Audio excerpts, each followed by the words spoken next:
Hello and welcome to my channel. I am ZodiacBandit, and today I'm going to be going over episode 26, campaign 3 of Critical Role. Let's get right into it. So we start with Fern and Dusk on watch. They're talking about the Feywild and the differences between here and there and how time is weird and wobbly there. Fern says that she likes it here compared to there. She likes to collect things, and she feels that there's something more to her here in the material plane. Dusk feels the exact opposite. She feels that everything, ideas, constructs, whatever, are put into little boxes in the material plane compared to the Feywild. And she thinks that that's kind of absurd. Fern agrees in that there are different rules between the material plane and the Feywild, and she feels bad when she steals her trinkets sometimes. Dusk wants to go back to the Feywild eventually. Fern also misses it, so she probably wants to go back. Not maybe permanently, but, occasionally or eventually go back. Fern says that the reason her parents left was to save the world, but from what threat is unknown. But it must have been a big deal for them to be gone for so long. They talk more about the differences they feel with the Feywild compared to the real world, like time. When their shift ends, Dusk goes to sleep or attempts to go to sleep when Matt tells everyone at the table except Erica, the player of Dusk, to leave. Once they do, Dusk is pulled into the Feywild within her dreams by a member of the Unseelie Court, Sorrow Lord Zathuda. Just want to make sure I said that right. It's revealed to us, the viewers, that Dusk has been lying about her goal, and that her actual goal is to take out Fern's parents. She tells Zathuda that she's really close and their daughter is leading her right to them, and that she will soon end the Calloway line. Which is fucked up. So fucked up. That I am so down for guest players being evil, but I didn't expect it to be this soon. Granted, we don't know if she's truly evil or what she's actually doing, but it seems that she's a member of the Unseelie Court of the Feywild, which is the exact opposite of Fern's family, who are part of the Seelie Court. So that's something I'm very excited about. It's also revealed that Dusk is not the only one tracking Fern's parents, so there are more than just her after them. That same night, Imogen has another dream. However, this time it starts within the storm itself, skipping the early parts of the dream where she, steps outside, sees her father, has her horse, and then the storm picks up. It is just in the storm. She sees the same dark figure from before in her last dream, and gets closer, and the figure, and more figures emerge from behind that one.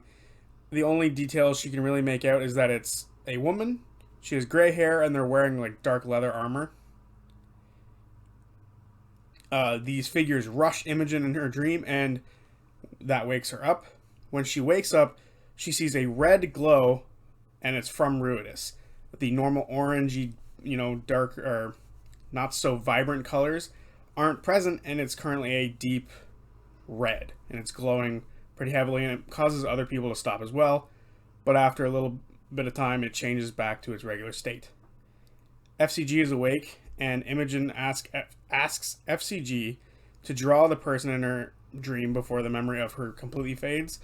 But unfortunately, the drawing skills aren't quite up to snuff, and it looks just like some regular old woman with sharp details on her face. FCG and Imogen talk about the dream and about potentially telling Laudna, and they talk about what's going on with, Laudna and Imogen's friendship. FCG thinks they should talk it out. Imogen says she's been getting a ton of different advice from everyone. FCG wants to be there when the two of them do decide to finally hash it out. They then go back to sleep while Imogen stays up, but FCG wakes up Orem. Orem's watches next. He happens to have seen Fern steal Captain Xandis's spyglass and chooses to steal it back from her, and then decides to, after a little bit of his watch, put his toes under Fern for, stability, to do sit-ups, and that's how he wakes her up and the rest of the party. They talk about getting Treshy again. At dawn they plan. And if they get him, they need a place to, hide him safely for 24 hours before Xandis can come get them. They talk about Joe's place. Ashton brings up old friends that he has, the All Minds Burn, which seems to be another crawler group. They also need to look out for Treshy and make sure he doesn't leave the fort and go somewhere else. They make a few teams to take care of all of these things at once, to sort of go get the aid of some other people and to go check on Treshy. But before they can split up, at the base of the Rahaden that they're staying at, they are stopped by some members of the Paragon's Call, led by a dwarf named Tenver. Tenver? They were spotted snooping around the Seat of Disdain last time. Imogen tries to lie by saying she was helping a little small creature who was stuck underneath the wall of the base, but unfortunately rolls poorly on her persuasion, and Ashton has to step up and sort of tell them who he is, that he had a fight with Ratanish back in Jushar, and that he wanted to come and talk to him about joining. Tenvar says that they have until tomorrow to talk to him before he comes back and beats the real reason out of the party. So they now split up into their 3 groups: Orm and Laudna to go watch the fort, Ashton, Chetney, and Imogen to go meet the All Minds Burn for aid, and FCG, Dusk, and Fern to go to FCG's contact. We start with Ashton's team. They make their way to the palace of the All Minds Burn. It's kind of a palace, only a few towers around a green structure, not quite a palace, but they're gonna call it that. It has an open archway for an entrance. Imogen keeps distance from the other 2 so she can stay back and read minds if she has to. As soon as they enter, there's a very strong smell. It's a very strong musty stench. At first, Chetney might think it's related to some, I believe he said the Night Mother, if it smelled like that when they were down below, but it is confirmed that it's not. It's something completely different. A orc with yellowish skin makes their way toward Ashton and Chetney, and they ask what Ashton wants, but Ashton just says he wants to see Justy. The orc says she's coming. Ashton wants to know how he knows that, but the orc walks off without answering, and almost immediately a red birdfolk flies in from the roof and lands in front of Ashton and recognizes him and hugs him. Ashton explains what's going on to Justy, but after a bit of conversation and explaining, Imogen tries to, expand her mind to see what Justy's thoughts might be, but her thoughts as if they were underwater and can't quite make it out. So she casts detect thoughts, and Justy fails the saving throw. So Imogen now delves deeper into her mind, but just hears a loud buzzing, as if it's a hive mind, a bunch of voices talking at once, and this causes Imogen to sort of pull away, and her nose starts to bleed, which she blames on the humid weather. I'm getting very Stranger Things vibes from this whole nosebleed. Justy looks at her right after she tries to read the mind. Justy says to Ashton that they can set up a run in the favor of Ashton, and Ashton likes that idea, and that he will owe them one, whatever that means. Chetney is a little worried that because they didn't pay anything to the All Minds Burn, that they might seek to sort of sell out Ashton. But Ashton says that the All Minds Burn and the Paragon's Call hate each other and would never sort of, give information that would aid the other. Imogen explains what she heard with all the hive mind and voices. Ashton says that she sounds just like one of the All Minds Burn after they dry up, which is kind of messed up. Ashton explains the run, which is a race with crawler vehicles, and it doesn't seem to go much further into that. Ashton says that they can visit the Greymore Orphanage if they need to potentially look for a place to hide Treshy, if the All Minds Burn isn't quite good enough for that protection, and reveals that the orphanage is where he got his last name. Everyone that goes through that orphanage gets that last name, so they're a part of some sort of community. and Ashton doesn't quite believe in that community, but you know. We then go to FCG's team. They take Fern, and Dusk to Finders Keepers, a boutique and black powder shop that seems like a absolutely terrible combination to me. You got like, you know, knickknacks over here and weird other stuff over there, and black powder. One wrong move and your knickknacks are gone. Your boutiques are gone, man. Like, that just seems like a terrible combination. FCG is nervous as he has to break some very bad news to the owner of Finders Keepers. They go inside. FCG is looking for Esmer. FCG calls out to a woman who recognizes him and asks if she sent him. FCG says Dancer isn't coming, when Esmer replies with, "Oh, that's good." FCG says she's not coming because she's been murdered. Esmer takes a sip of their wine and asks how long ago that was. FCG says a few months. Esmer then spits some of her wine on FCG and calls him a liar and says that she only saw FCG last month. Sorry, only saw Dancer last month. FCG is confused by this as it is a revelation that his creator is still alive. Esmer says it has to have been her. She's the only one that does that thing.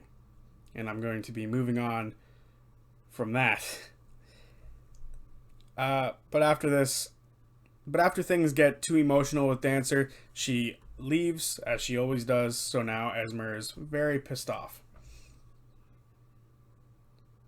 FCG asks if she had other robots with her, but Esmer says no, because that is Pussy's hand right there on you, isn't it?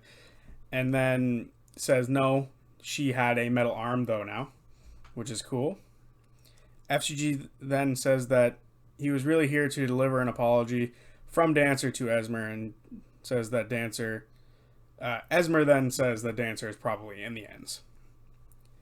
So FCG's over here lying now because he's got a cover for his no longer dead friggin' creator, which is interesting. I'm shocked that he still lied for Dancer, even though Dancer is still around. Granted, he doesn't know if Dancer doesn't even know if FCG is still around. Outside, FCG sort of freaks out that Dancer is alive, and Dusk doesn't help anything by saying everything you know is a lie, which, yeah, no kidding. Next, Orem and Laudna. They are in new clothes that they had to buy because they didn't want to be seen again by the Paragon's Call. One takes the front half of the fort and the other takes the back half.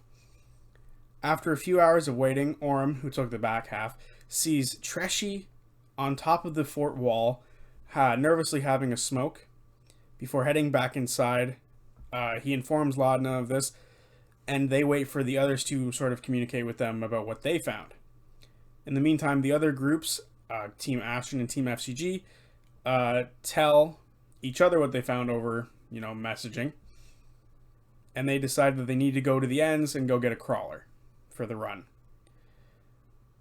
When they get to the ends, they see it's a junkyard filled with scraps of crawlers, rusted iron, furniture, and automaton parts all over the place. These two groups meet here in the ends and tell each other in more detail exactly what happened about the run and about FCG's owner. Ashton confirms that there were 100% dead bodies when he found FCG. After the other two groups share this information, they reach out to Orem's team so they can get them down to the ends as well. Laudna and Orem meet up before heading back to meet the rest of the group and hold hands to keep their mother-child deception sort of going while they're near the Paragon's Call. Imogen says that FCG could easily reach out and or find Dancer with no problem because he can message people. But FCG is a little hesitant too. They decide now is the time to go to Joe's place.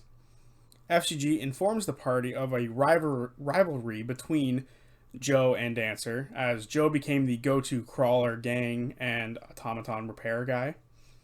And Dancer was obviously very bitter about this. They make their way to Imahara Joe's, which I would like to point out that I didn't realize this before. Imahara. That is a reference to Grant Imahara. I would say best known for his time in Ghostbusters. He was a movie prop guy and did a bunch of really cool scenes and setups for movies. Unfortunately, he passed away. I believe it was about a year ago, maybe 2 years now. But Matt and a handful of the other members of Critical Role got to meet him a few times. So his death was something that they kind of talked about on their Twitters.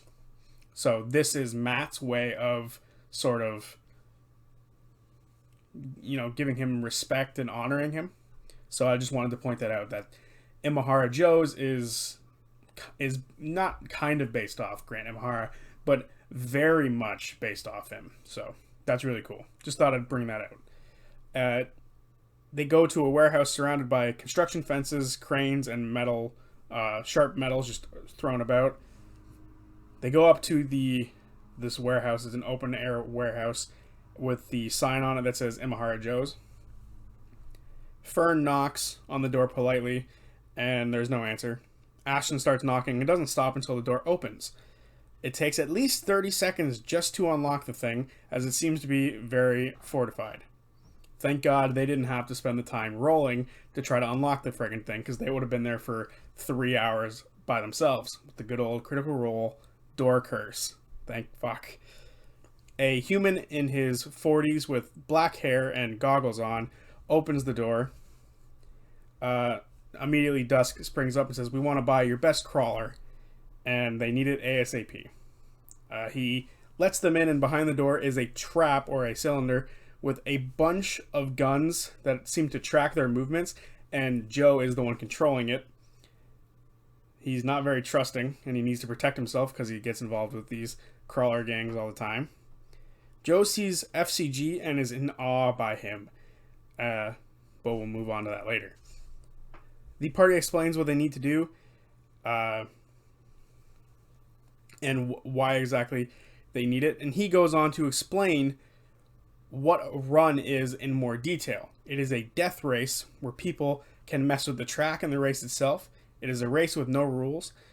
There can be anywhere between 4 to 12 crawlers, but they try to keep the number lower than that, because the one that had 12 crawlers in it apparently had an insanely high death count, which is friggin' awesome. It sounds sick. They buy one from him and want some upgrades for it, so it's going to be, I think he said it was about 1,500 gold, so they were kind of splitting the difference, paying half now and half before. After they buy that, the focus goes back to FCG, and it's revealed that Dancer did not make FCG. FCG came into town on a trade caravan and is most likely an ancient Aoriton from the ruins of Aor. And over the last 5 years, many Aoritons have been coming back to life. If you don't know, skip ahead like a minute here. Campaign 2, the group goes into Aor. They meet and revive a Warforge, and he goes on to open or to repair and revive many more. And at the campaign wrap up, Matt said that this has now unlocked this race for you guys to play in the next campaign. So campaign 2 is a direct influence on Aoritons coming back to life. And last episode I said that I was done saying that automatons and FCG are the same thing, and this to me confirms it, because Aoritons are technically the Warforge and they have life, whereas automatons don't. So I was an episode before they revealed that this is the truth. So close. Joe reveals that he was going to buy FCG, but Dancer got to FCG first. They tell Joe that after the race, that Joe and FCG can come together and, take a look at how FCG works, see if they can reboot his old memory, because apparently he was likely to have an old life before this, because the Aoritons sort of, had their own free will, and they fought for their rights as people when they were in Aor.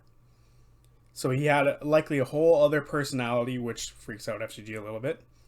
And they say the only way that they're going to be allowed to sort of look into FCG's mind or his inner workings like this is if Joe doesn't damage him. Joe says he would never hurt FCG. He is amazed by him and would never want to cause damage to something as unique as him. We also learn that Fern's parents sort of come and go to Joe's place to pick up batteries or power sources. It's the same ones that Joe uses to power his lights and the automatons in his office and other places. And these batteries are similar to the ones that the Nightmare King had, which kind of brings everything back together to this Fae connection. What Fern's parents do with them is kind of unknown. And at this point, they leave Joe so he can get to work on their crawler that they have now bought, which they're probably going to name something ridiculous, and I'm excited for. And FCG is now worried about who he was before when he was an Aor. What if they try to find out his old memories and it changes him, or he doesn't like who he used to be? With all this done, they look for a new place to sleep as they don't want the Paragon's call to come back around to them the next morning, as they didn't talk to Ratanish yet. And that is where episode 26 ends. A incredibly dense episode. It was only 4 hours and 30 minutes, which seems long, but for Critical Role, that's honestly not that long. 5.5 hours is where it starts getting kind of long for me. But they did so much lore, information dumping, introducing characters in this episode that I'm shocked. And it was there wasn't a single dull moment. There was a couple of slow moments, but I was still intrigued by everything that was happening. The character stuff that was happening. I didn't even get to mention anything that Orm and Laudna talked about because there was so much in this episode that I just had to remove a few things here and there. I didn't mention that FCG bought a bomb from Esmer while they were at their Finders Keepers. There was so much going on in this episode, and the big takeaways: FCG is not created by Dancer and is from friggin' Aor and likely had a life before the Calamity, which is awesome. Fern's parents are grabbing the same sort of power sources that the Nightmare King is using, and Dusk is evil. Friggin' insanity. I am so excited about that the most. Oh, and I'm also really excited to see whatever this run is. Now, while I was watching, I had a thought, and I hope they don't do this because it would be kind of chintzy, but if you're allowed to mess with these death wishes, these death runs, I think they should be allowed to call Xandis and have half the party on the ship shooting harpoons down to the other crawler gangs. I think that would be insane. I think that would be awesome. I think that would be the most madness, and Matt would have a panic attack at that. I think that would be hilarious. The idea of that came to my mind as I was watching. I'm like, all they got to do is call Xandis, and this is a guaranteed win because Xandis has 3 harpoons on this ship, and I think that would be sick. Highly doubt that'll happen, but you never know. So yeah, that's episode 26 with a little bit of speculation from me, as always. So yeah, hope you guys enjoyed. Sorry it's a bit late. I had to do this video not once, but twice, as the first time I lost the audio, and the second time it was kind of messed up, the audio. So hopefully this time it's not, because if it is, I'm gonna have to do it again, but I won't mind if I have to do it again. Anyway, that has been me. I will see you guys Tuesday for the ranking Ashley Johnson's characters. I think that's the correct video, probably, because Liam was last time. This is Ashley. I'm still working on outros. Peace.